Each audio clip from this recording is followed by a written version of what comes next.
Hey guys, this is Arun Rajput. जैसा कि हम जानते हैं कि कोविड-19 से हम कितने परेशान हैं। बहुत से बच्चे ऐसे भी हैं जो क्लास जाते हैं, वो क्लास नहीं जा पा रहे हैं। बहुत सारे शहर ऐसे हैं जो लॉकडाउन में बंद हो गए हैं। अभी कुछ शहर बाकी हैं जो खुले हुए हैं। हम अपने मटेरियल्स जो हैं, नोट्स वगैरह हैं, किताबें हैं, बुक्स हैं, ये हम परचेज़ नहीं कर पा रहे हैं। हमें काफ़ी सारी परेशानियों का सामना करना पड़ रहा है ना। इसलिए आज हम अपने घर में रहें, सेफ रहें और सुरक्षित रहें, और घर बैठे ही अपनी स्टडी करते रहिए। अच्छे से स्टडी कीजिए और बेहतरीन स्टडी कीजिए। मैं आपको टेट और सी टेट के बारे में बताऊंगा। उसके पहले मैं आपको इन सारी चीज़ों के लिए किस तरह पढ़ना है, किस तरह नहीं पढ़ना है, ये सब बताऊंगा। किस तरह पढ़िए, किस तरह याद रहेगा और किस तरह याद नहीं रहेगा, ये सारी चीज़ों के बारे में मैं आपको बताऊंगा आज। और आज मेरी पहली क्लास है, इसलिए मैं पहली क्लास में कभी पढ़ाता नहीं हूँ, सिर्फ डिस्कस करता हूँ। थोड़ा सिलेबस डिस्कस करूँगा, थोड़ा आपको बताऊँगा कि किस तरह आगे बढ़ना चाहिए, किस तरह नहीं बढ़ना चाहिए। बहुत से लोग क्या कहते हैं, कोई क्या कहता है, हमें किसी से मतलब नहीं रहना चाहिए। हमें तो सिर्फ अपने अपने और अपने एम से मतलब रहना चाहिए कि हमारा एम क्या है, और अपना एम आप खुद डिसाइड कीजिए, किसी दूसरे पर डिपेंड ना रहिए। आप अपना एम डिसाइड करेंगे तो आप बेहतर कर पाएंगे, वो कर सकेंगे जो आप जो आप चाहते भी नहीं है, यानी जो आपने सोचा भी नहीं है, उससे भी बेहतर कर सकेंगे। और आगे बढ़ते रहिए, कभी किसी को देखकर नर्वस ना होइए, हमेशा आगे बढ़िए। अगर आप कभी फेल हो भी जाते हैं तो उस फेल होने से कभी घबराइए नहीं, बल्कि उसको एक पॉजिटिविटी के साथ आगे बढ़ते रहिए, और उसको एक पॉजिटिव मानिए कि हाँ, अगर हम फेल हुए हैं आज तो हम कल सक्सेस भी हो सकते हैं। सेम ऐसे ही मेरी कहानी है, मैं भी आपको सब डिस्कस करके बताऊंगा।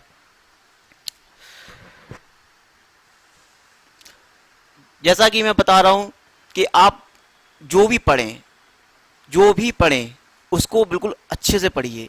एक एक लाइन पढ़िए, एक एक टॉपिक पढ़िए, थोड़ा समय दीजिए, थोड़ा टाइम लगेगा, लेकिन अच्छे से पढ़िए, बेहतर तरीके से पढ़िएगा। अगर मैं एक लाइन पढ़ता हूँ तो वो लाइन मुझे आनी चाहिए। अगर उस या एक पेज पढ़ता हूँ तो उस पेज से जो भी क्वेश्चन पुट अप हो, या जो भी चैप्टर पढ़ता हूँ उस चैप्टर से जो भी क्वेश्चन पुट अप हो, वो मुझे आना चाहिए। ऐसा ना हो कि वो क्वेश्चन नहीं आ रहा है, हम पढ़ते जा रहे हैं और पता चलता है कि पीछे का पूरा बैकग्राउंड जो है वो हमारा खाली होते जा रहा है, आगे हम बढ़ते जा रहे हैं। हमारे पास इतना भी टाइम नहीं रहता है कि हम उसको रिवाइज कर सकें। तो एक सबसे पहले शेड्यूल बनाइए अपना, एक अपनी दिनचर्या जो आपका शेड्यूल है वो बनाइए। कब मुझे क्या करना है, कब मुझे क्या नहीं करना है, कितने टाइम तक मुझे कौन से बुक, कौन सा चैप्टर पढ़ना है, कौन सा बुक, कौन सा चैप्टर नहीं पढ़ना है, इतने टाइम के बाद मैं कौन सा चैप्टर पढ़ूंगा। थोड़ा अपने माइंड को रिफ्रेश कीजिए। अब मैं आपको टेट और सीटेट के बारे में बताऊंगा। टेट और सीटेट में क्या डिफरेंस है, क्या नहीं है, ये आप देख लीजिए। ये टेट है हमारा, और यहाँ पर हमारा क्या है, सीटेट है। टेट में क्या होता है, टीचर एलिजिबिलिटी टेस्ट होता है, ये हमारे स्टेट लेवल पर होता है। और सीटेट में क्या होता है, ये सेंटर एलिजिबिलिटी टेस्ट होता है, ये हमारे पूरे भारत में होता है, एक एक टाइम पर होता है, तो ये सेंट्रल के लिए होता है। अब इसमें डिफरेंस क्या होता है, इसमें क्या होता है, टेट में क्या होता है, टेट में हमारे 150 नंबर का क्वेश्चन पेपर होता है, जिसमें प्रत्येक क्वेश्चन क्या होता है, 1 नंबर का होता है, और इसमें भी क्या है, 5 पार्ट होते हैं।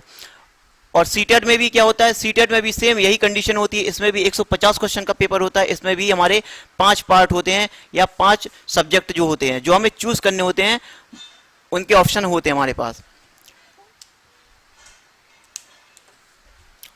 टेट टेट में क्या होता है, सबसे पहला पॉइंट क्या आता है, ये दोनों के लिए कॉमन होता है। सबसे पहला पॉइंट आता है चाइल्ड डेवलपमेंट,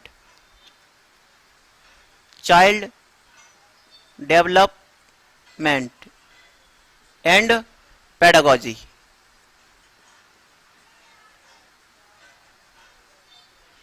पहला क्या आता है, चाइल्ड डेवलपमेंट एंड पेडागोजी। ये दोनों में ही कॉमन होता है, टेट में भी आता है और सीटेट में भी आता है। पर इसमें सिर्फ डिफरेंस कितना होता है, इसमें डिफरेंस ये होता है कि जब ये टेट में आता है तो इसमें क्या होते हैं कि 25 क्वेश्चन होते हैं जो हमारे सिलेबस से दिए जाते हैं।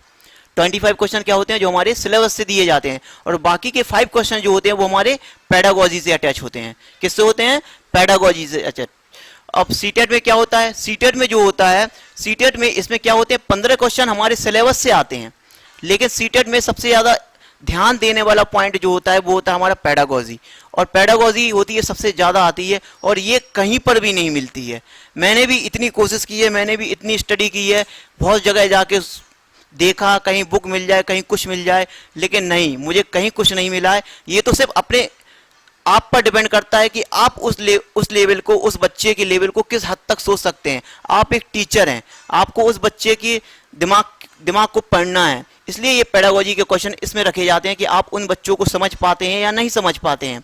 हर लेवल का बच्चा होता है, कोई बच्चा ऐसा होता है, कोई थोड़ा एक्स्ट्रा ऑर्डिनरी होता है, कोई थोड़ा डल होता है ना। तो ये सब बातें होती है, तो उन सब के लेवल से हमें चल के आगे बढ़ना पड़ता है और उसी हिसाब से पढ़ाना पड़ता है। क्योंकि एक क्लास में बहुत सारे बच्चे होते हैं, लेकिन बहुत सारे बच्चों में क्या होता है कि मुझे सिर्फ एक बच्चे पर ध्यान नहीं देना है, या जो एक्स्ट्रा ऑर्डिनरी है मैं उस पर ध्यान दूँ, नहीं, ये गलत होता है। क्योंकि हमें सब बच्चों पर ध्यान देना होता है, क्योंकि हमारे लिए सब बिल्कुल इक्वली होते हैं, इसलिए हम सब पर ध्यान देते हैं। इसलिए ये पेडागोजी के क्वेश्चन जो हैं हमें पढ़ाया जाता है। जैसा कि हम बीएड में भी पढ़ते आए हैं, उसमें भी साइकोलॉजी था, वो सारे बच्चों पर डेवलपमेंट होती है कि बच्चे कैसे, किस प्रकार पढ़ते हैं, किस प्रकार धीरे धीरे बढ़ते हैं, उनकी सोच क्या होती है, उनकी समझ क्या होती है, ये सब बातें होती हैं, है ना। चलिए आगे देखते हैं। तो इसमें क्या होता है, 15 क्वेश्चन जो होते हैं हमारे पेडागोजी के, 15 क्वेश्चन जो होते हैं हमारे सिलेबस से आते हैं, और 15 क्वेश्चन जो होते हैं वो हमारे किससे आते हैं, पेडागोजी से आते हैं। इसके बाद सेकंड पॉइंट क्या आता है हमारा, सेकंड आता है हिंदी, जो हमारा बिल्कुल कंपलसरी होता है। ये फर्स्ट लैंग्वेज में आता है, ये कंपलसरी है। इसमें भी क्या होता है, कंपलसरी आता है। अब ये हिंदी ये कंपलसरी हो गया है, तो इसमें क्या होता है, सेम कंडीशन इसमें भी होती है। जब हम टेट में आते हैं, जब हम टेट का एग्जाम देते हैं, तो टेट में भी सेम कंडीशन क्या होती है, 25 क्वेश्चन हमारे सिलेबस से आते हैं। किससे आते हैं, 25 क्वेश्चन हमारे सिलेबस से आते हैं, और 5 क्वेश्चन जो है वो हमारे पेडागोजी से आते हैं। किससे, पेडागोजी से। सेम कंडीशन ये इसमें भी होती है। अब सीटेट की बात करते हैं, तो सीटेट में भी क्या होता है, दोनों में मैं कंपैरिजन करके दिखा रहा हूं कि क्या कितना होता है, क्या कितना नहीं होता है। कुछ को नहीं पता होता है, फिर भी वो पढ़ते जाते हैं, आगे बढ़ते जाते हैं। और मैं इसका सब, जितना मेरा एक्सपीरियंस है, मैं इसका सब एक्सपीरियंस भी आपसे बात करूंगा इस सब बारे में। तो इसमें भी सीटेट में आ जाते हैं। सीटेट में भी क्या होता है, सीटेट में 15 क्वेश्चन जो होते हैं वो पेडागोजी से आते हैं। किससे आते हैं, पेडागोजी से आते हैं। और 15 क्वेश्चन जो है हमारे सिलेबस से आते हैं। और लगभग यूं कहें कि 15 क्वेश्चन जो सिलेबस से आते हैं वो भी पेडागोजी मिक्स ही होते हैं, उनको ये नहीं कह सकते कि वो अलग होते हैं। सीटेट में यही तो खास बात है। सीटेट इसलिए ही खास बात है कि ये अलग होते हुए भी अलग नहीं है। मतलब जब पेपर देते हैं, पढ़ते हैं हम, तब ऐसा लगता है कि ये पेडागोजी से रिलेटिव लग रहे हैं कि सारे क्वेश्चन, 30 के 30 क्वेश्चन पेडागोजी से रिलेटिव रहते हैं। तो यही खास बात इसमें है कि इसमें थोड़ा अच्छा स्टडी चाहिए, कि हमारी पकड़ इतनी अच्छी होनी चाहिए कि तब हम बच्चों को ये सब कुछ अच्छे से पढ़ा सकें। अब इसके बाद क्या आता है, इसके बाद थर्ड पॉइंट, थर्ड जो होता है वो हमारा क्या होता है, इंग्लिश होता है। इसमें हमको सब्जेक्ट चूज करने होते हैं। इंग्लिश होता है, उर्दू होता है, और एक संस्कृत होता है।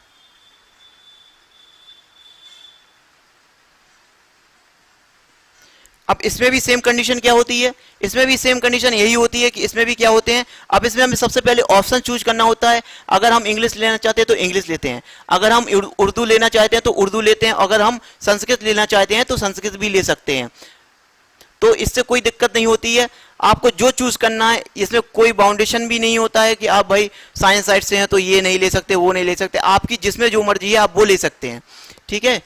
तो इसमें भी सेम कंडीशन क्या होती है, इसमें भी 25 क्वेश्चन जो आते हैं वो हमारे सिलेबस से आते हैं। ऊपर इसमें भी क्या होता है, चलिए मैं थोड़ा ऊपर लिख देता हूं, यहां नीचे जम नहीं रहा है। तो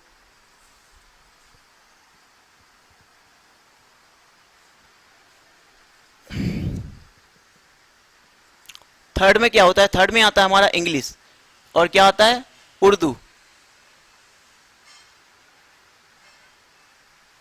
और संस्कृत। अब इन तीनों में से हमें कोई चूज करना होता है, जो आपकी इच्छा है वो आप ले सकते हैं। तो सेम कंडीशन इसमें भी यही होती है। ये टेट के लिए बता रहा हूं मैं। टेट में क्या होता है, 25 क्वेश्चन इससे आते हैं, और 5 क्वेश्चन जो होते हैं वो हमारे पेडागोजी से आते हैं। सीटेट में भी थोड़ा डिफरेंस होता है। इसमें क्या होते हैं, 15 क्वेश्चन हमारे सिलेबस से आते हैं और 15 क्वेश्चन हमारे पेडागोजी से आते हैं, पर वो मिक्सचर टाइप के रहते हैं दोनों में ही, ऐसा लगता है। अब आगे बढ़ते हैं। इसमें फोर्थ क्या आएगा, फोर्थ में आपका मैथ या साइंस जो आपको लेना है वो आप ले सकते हैं। क्या होता है, मैथ। अगर आप मैथ के हैं मैथ ले सकते हैं, और अगर आप क्या बोलते हैं आर्ट साइड से हैं तो उसमें जो सोशल साइंस जो वगैरह आता है वो आप ले सकते हैं, ठीक है ना। तो इसमें भी सेम कंडीशन यही होती है, इसमें भी सेम कंडीशन यही होती है कि अगर आप टेट देते हैं तो 25 क्वेश्चन इसके आते हैं और 5 क्वेश्चन हमारे पेडागोजी से आते हैं। अब इसके बाद क्या आता है फिफ्थ। फिफ्थ में क्या आता है हमारा, अभी हम ये मैं फर्स्ट पेपर के लिए बता रहा हूं आपको, किसके लिए, पेपर फर्स्ट के लिए बता रहा हूं। फर्स्ट पेपर में क्या आता है, अब 5 में क्या आता है एनवायरमेंट। एनवायरमेंट स्टडी ऐसी होती है कि इसमें भी सेम कंडीशन वही होती है कि लगभग 25 क्वेश्चन उससे आते हैं एनवायरमेंट से, 5 क्वेश्चन हो सकता है वो आपके पेडागोजी से भी रख सकते हैं या करंट अफेयर्स जो आती है उससे भी रख सकते हैं। तो ये एनवायरमेंट की सेम वही कहानी होती है। इसमें तो हमको सिर्फ स्टडी करनी होती है कि जहाँ से जितना मटेरियल मिल जाए बेहतर से बेहतर उतना मटेरियल कलेक्ट कर लीजिए और आप स्टडी करते रहिए, और करंट अफेयर्स को भी थोड़ा देखते रहिए क्योंकि कुछ क्वेश्चन करंट अफेयर्स के रख दिए जाते हैं। तो ऐसा हो चुका है एक बार कि 1-2 क्वेश्चन करंट अफेयर्स के रख दिए गए थे पर सिलेबस में नहीं था, लेकिन उसको फिर उन्होंने नेगलेक्ट नहीं किया था, फिर भी उसको माना था कि ये क्वेश्चन जो है वो सही है। इसलिए करंट अफेयर्स भी देखते जाइए और एनवायरनमेंट स्टडी के साथ आप थोड़ा एनवायरनमेंट स्टडी जो हमारे ये है भौतिक जगत है इससे जो जुड़ी हुई चीज़ें हैं, साइंस सबसे जुड़ी हुई चीज़ें हैं, ये सब मिल जाती हैं आपको, तो आप इसको कलेक्ट कीजिए और पढ़ते रहिए। ये सब पेपर फर्स्ट के लिए था, ठीक है। अब इसके बाद आते हैं पेपर सेकंड में। पेपर सेकंड में क्या होता है, सेम कंडीशन यही पेपर सेकंड में भी होती है। पेपर सेकंड में सेम कंडीशन पेपर सेकंड में भी होती है, वही जो टेट में होता है 25 क्वेश्चन आते हैं इससे सिलेबस से, 5 क्वेश्चन आते हैं पेडागोजी से, ठीक है। और सीटेट में सेम कंडीशन यही होती है, 15 क्वेश्चन आएंगे हमारे सिलेबस से और 15 क्वेश्चन आएंगे हमारे पेडागोजी से। अब इसके बाद फिर आइए सेकंड लैंग्वेज क्या होती है, सेकंड हिंदी होती है जो हमारी बहुत कंपलसरी होती है। तो इसमें भी सेम कंडीशन यही होती है, जब टेट के लिए हम देते हैं तो 25 क्वेश्चन जो आते हैं 25 क्वेश्चन जो हैं वो हमारे आते हैं सिलेबस से और 5 क्वेश्चन जो है वो आते हैं हमारे पेडागोजी से। इसके बाद फिर आ जाते हैं इंग्लिश, उर्दू और संस्कृत, इनमें से कोई हमें एक चूज करना होता है। ये भी सेम सेकंड पेपर के लिए सेम ही होता है, 25 क्वेश्चन जो है वो हमारे सिलेबस से आते हैं एंड 5 क्वेश्चन आर पेडागोजीज, ओके। इसके बाद फिर आता है हमारे पास मैथ और साइंस का, मैथ और सोशल साइंस। अगर मैथ और सोशल साइंस लिए हुए हैं आप तो मैथ और सोशल साइंस में भी चूज करना होता है। इसमें अगर आप साइंस लिए हैं, इसमें अगर आप क्या है मैथ से हैं तो मैथ लीजिए, सोशल साइंस है तो सोशल साइंस लीजिए। और इसके बाद क्या आ जाता है इसमें क्या होता है कि इसमें एक साइंस और बढ़ जाता है। इसमें क्या हो जाता है, साइंस का टॉपिक और बढ़ जाता है।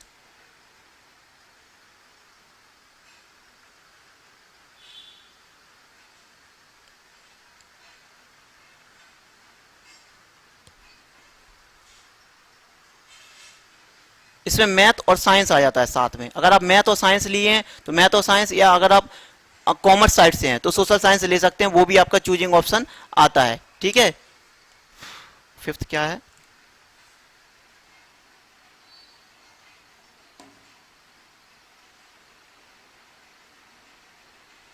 ठीक है, बस इतना ही है, उसमें ही और चल जाता है, ठीक है। तो अब मैं आपको बस आज इतना ही रहेगा मेरे लिए, मैंने इतना सिलेबस डिस्कस कर लिया है।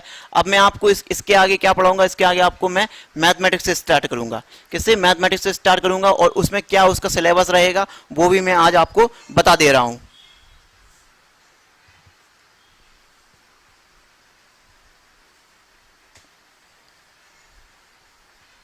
धीरे धीरे आप पढ़ते रहिए और ऐसा ना सोचिए कि हम सक्सेस नहीं हो रहे हैं।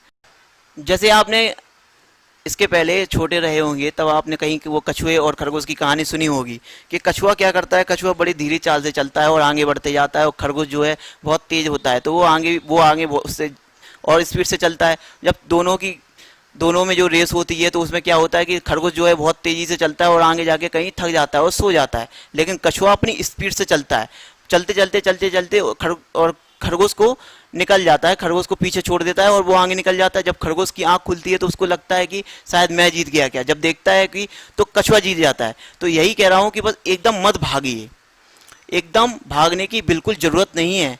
आप बिल्कुल जितना भी है बिल्कुल अच्छे से, बिल्कुल पूरे मन से, मैं तो कहूँ पूरे दिल लगा के पढ़िए, जितना भी पढ़िए बिल्कुल बेहतर पढ़िए और बिल्कुल सटीक पढ़िए कि अगर एग्जाम में क्वेश्चन आ जाए तो मेरा क्वेश्चन छूटना नहीं चाहिए।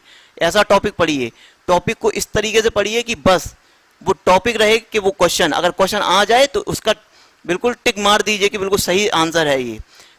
ठीक है, तो चलिए अब मैं सिलेबस के बारे में थोड़ा डिस्कस करता हूँ। अब मैं आपको इसमें क्या पढ़ाऊंगा, मैथमेटिक्स पढ़ाऊंगा, मैथमेटिक्स पढ़ाऊंगा। तो इसमें क्या है, अब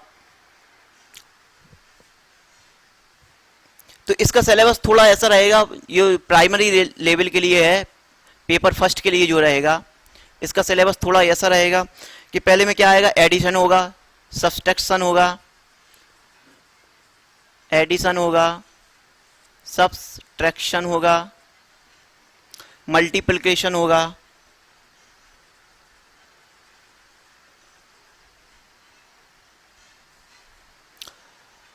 और इसके बाद क्या होगा हमारा, डिवीजन ऑफ नंबर्स होगा। क्या होगा, डिवीजन ऑफ नंबर्स होगा।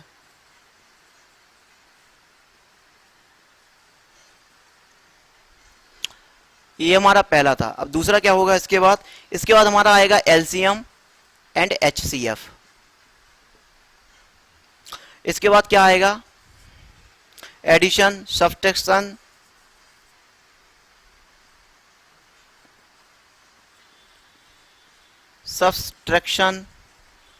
मल्टीप्लिकेशन,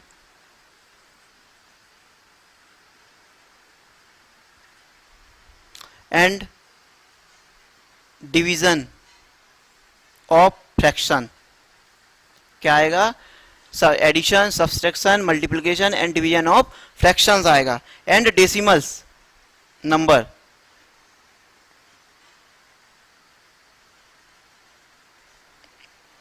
डेसिमल्स नंबर्स आएंगे। इसके बाद क्या आएगा हमारा, इसके बाद आएगा unitary method, unitary method, METH, इसको हम बोलते हैं एक एक नियम, यूनिटरी मेथड यानी एक एक नियम। इसके आगे क्या आएगा हमारा, इसके आगे परसेंटेज आएगा हमारा। इसके बाद क्या आएगा, इसके बाद प्रॉफिट एंड लॉस आएगा।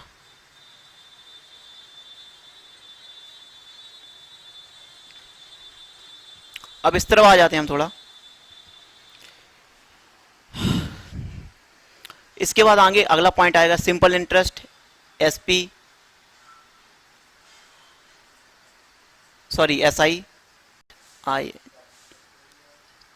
Simple interest. अब आगे क्या आएगा, ज्योमेट्री है,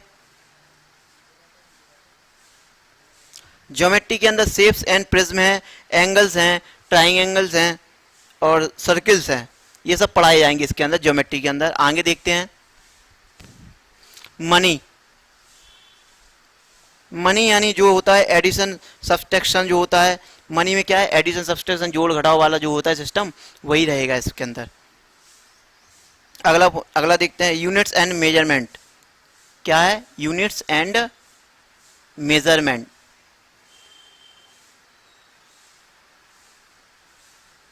यूनिट्स एंड मेजरमेंट है। इसके बाद अगला क्या रहेगा, perimeter of triangles and quadrilaterals, यानी पेरीमीटर मतलब परिमिति जो कहलाती है, तो ट्राइंगल और क्वाड्रिलेटरल जो होते हैं उनकी परिमिति। तो क्या होता है, पेरीमीटर्स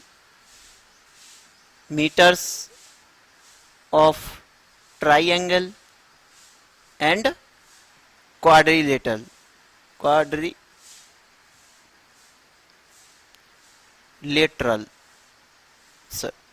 ठीक है। इसके बाद आगे आएगा हमारा कैलेंडर। क्या आएगा, कैलेंडर। इसके बाद क्या आएगा हमारा, वॉल्यूम आएगा। फिर इसके बाद आएगा एरिया। ये काफ़ी इंटरेस्टिंग टॉपिक्स हैं, इनमें से क्वेश्चन भी बहुत सारे पुटअप होते हैं, तो ये सब बताए जाएंगे। इसके बाद आएगा टाइम एंड डिस्टेंस, इससे भी क्वेश्चन बहुत आते हैं, टाइम एंड डिस्टेंस। ये हो गया हमारा फर्स्ट पेपर का।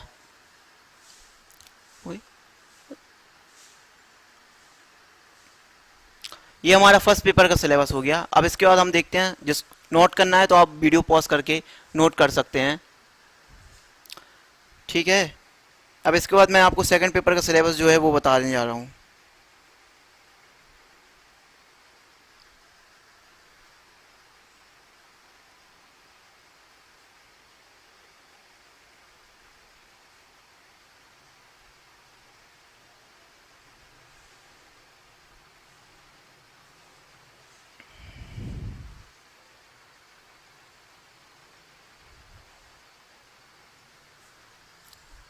आपने नोट कर लिया है?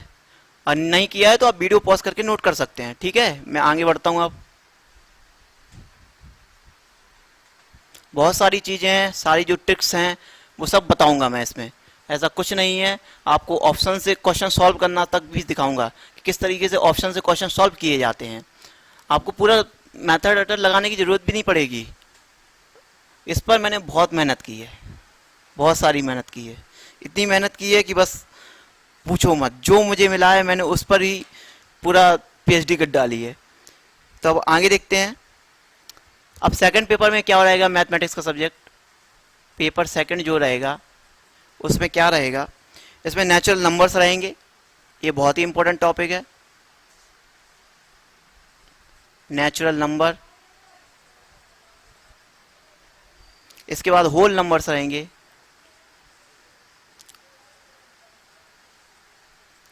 नेचुरल नंबर यानी प्राकृतिक संख्या होती है, होल नंबर यानी पूर्ण संख्याएं होती हैं। इसके बाद रैशनल्स रहेंगे यानी परिमेय संख्याएं। ठीक है, इसके बाद आगे बढ़ते हैं। क्योंकि सेकंड पेपर में क्या है पोजीशन, सेकंड पेपर में अभी तक 6 to 8 का सिलेबस आता था, अब क्या हो गया है 6 to 12 हो गया है। तो अब 6 से 12 तक का सिलेबस आने लगा है, तो इसलिए कुछ टॉपिक एक्स्ट्रा बढ़ाए गए हैं, तो वो आपको मैं सब पढ़ाऊंगा और काफ़ी इंटरेस्टिंग है। इंटीजर्स है। इसके बाद देखिए बॉड मास का रूल जो आता है वो भी है। इसके बाद रहेगा एलसीएम एंड एचसीएफ, ये तो उसमें भी कॉमन था, इसमें भी कॉमन है। आगे देखते हैं स्क्वायर रूट्स। स्क्वायर रूट्स आएगा, क्यू रूट आएगा। ठीक है, इसके बाद आगे देखते हैं लीनियर इक्वेशंस आएगी। लीनियर इक्वेशंस यानी इसको हम रैखिक समीकरण बोलते हैं। क्या बोलते हैं? रैखिक समीकरण। अब इसके बाद आएगा डिग्री ऑफ पॉलिनोमियल्स।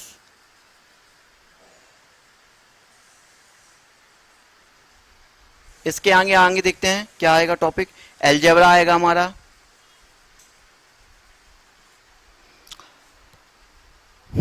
वेरिएबल्स आएंगे,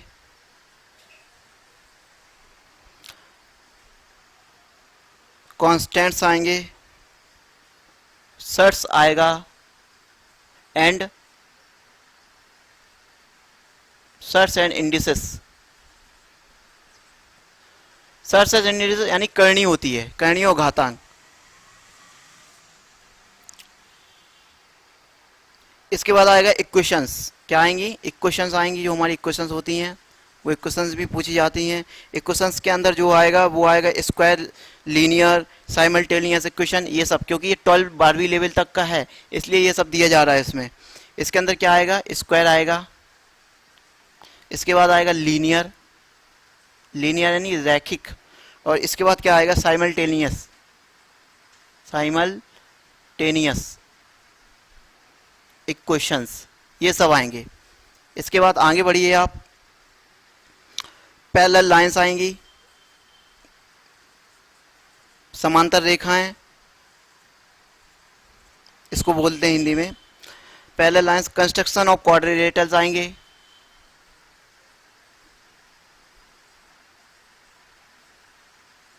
quadrilaterals, constructions of quadrilaterals and triangles. क्या आएंगे? ट्राइएंगल्स। इसके आगे सर्किल है, ये आएगा हमारा। इसके आगे आएगा साइक्लिक क्वाड्रिलेटरल्स। क्या आएगा? साइक्लिक, यहां दिख नहीं रहा है इसके लिए मैं ऊपर लिख दे रहा हूं, cyclic quadrilaterals.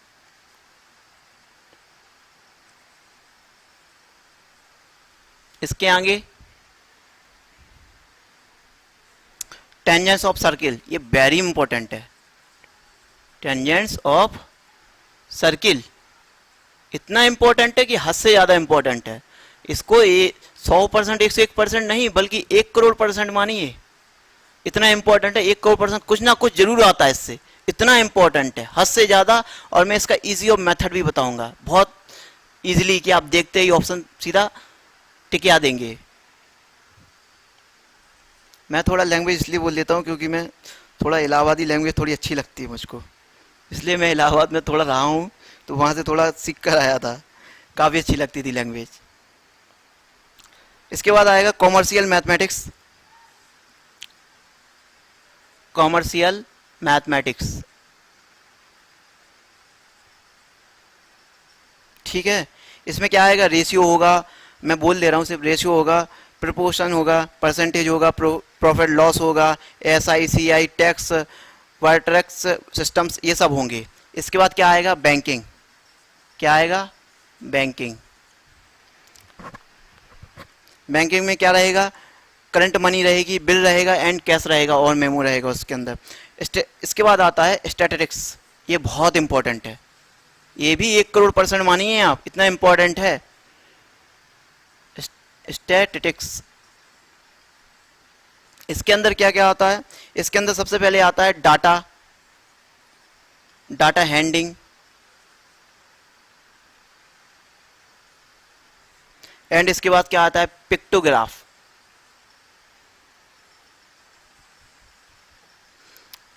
Mean, median, mod, ये वेरी वेरी मोस्ट हैं।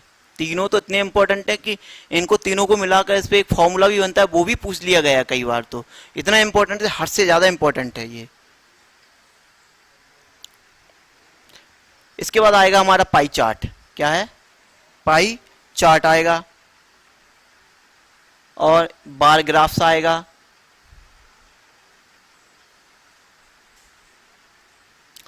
पिक्चर्स ऑफ अनक्लासिफाइड डाटा, यानी पिक्चर्स ऑफ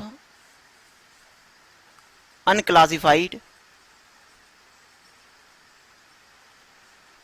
डाटा या डेटा बोलते हैं, जो भी है। इसके बाद ये probability, probability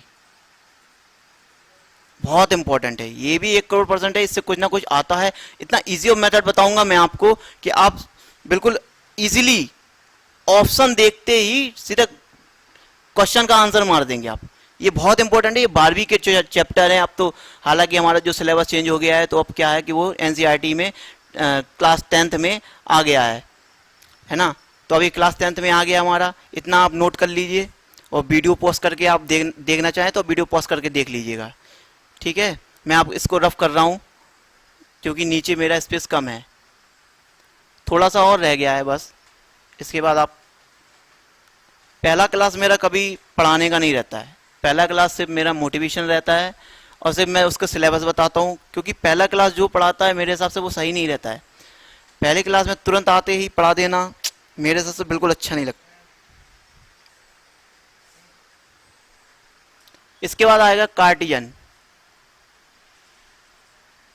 Cartesian of coordinates.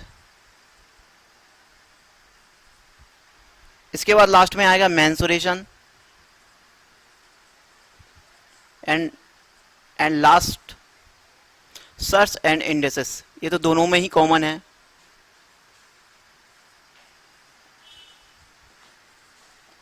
ये हमारा सिलेबस हो गया है। आपने सिलेबस नोट कर लिया है तो अच्छी बात है, नहीं किया है तो वीडियो पॉज करके सिलेबस नोट कर लीजिए। अब मैं जो कल क्लास स्टार्ट होगी, वो सबसे पहले क्लास स्टार्ट होगी नंबर सिस्टम।